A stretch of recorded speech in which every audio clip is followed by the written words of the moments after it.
Hi, I'm Jeff Altman, the Big Game Hunter. I'm referred to as the Big Game Hunter because I coach people to play their professional and personal games big. Now, I'm just going to simply say, before you cop an attitude about recruiters, be quiet for a second. They're doing a job, you're doing a job.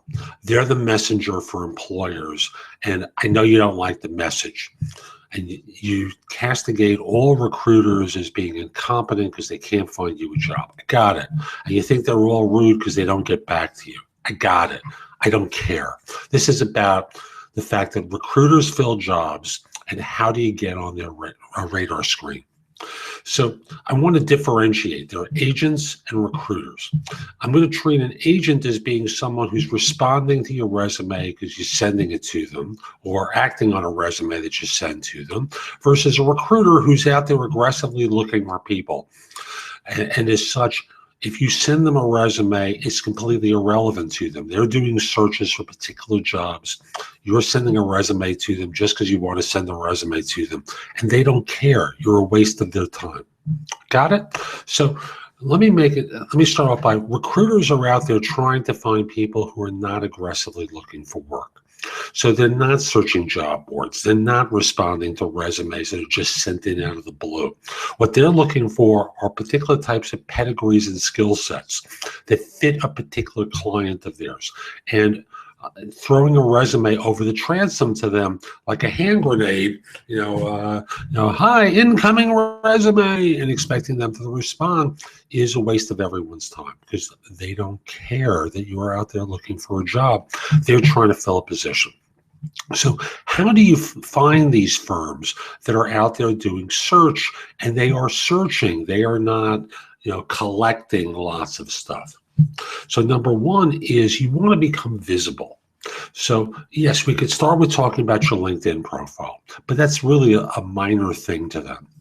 You want to be taking on visible roles within an organization. Big projects have huge opportunities because that's going to create visibility. People will talk about you, and that's one way. You want to write articles for trade publications. Perhaps an article on LinkedIn, although a trade publication is far superior to LinkedIn. You want to give presentations at conferences. Those presentations often wind up as part of a Google search, so they're finding you on the web.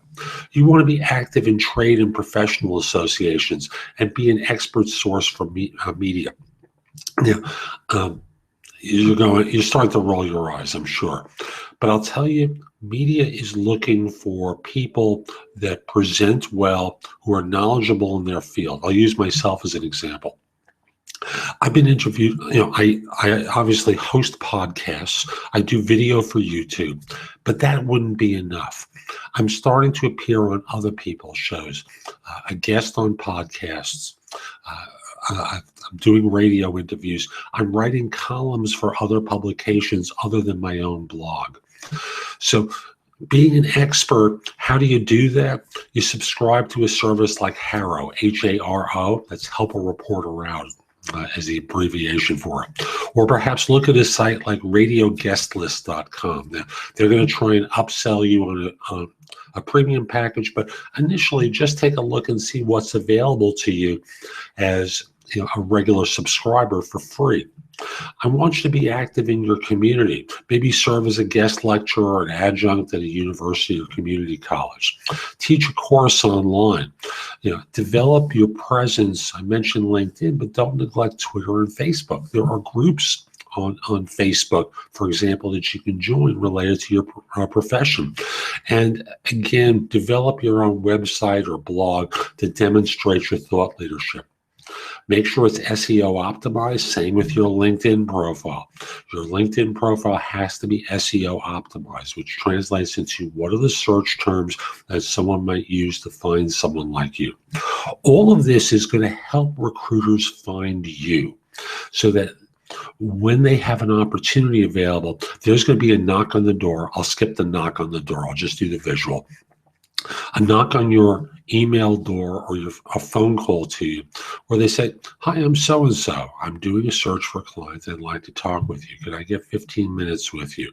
Or could we schedule a time to speak where you could speak freely? Because I'd like to talk with you about position and see if you might be able to help me." Stop being a jerk and hanging up on these people, because you don't know what the opportunity is like until you listen. Listen first, because the person who gets ahead isn't always the smartest. They don't always work the hardest, although those are great qualities to have. People get ahead by being alert to opportunities. Sometimes those are internal to their organization. More often than not, they're external. So keep your eyes and ears open when recruiters reach out to you. Follow this advice, and I'm sure they will.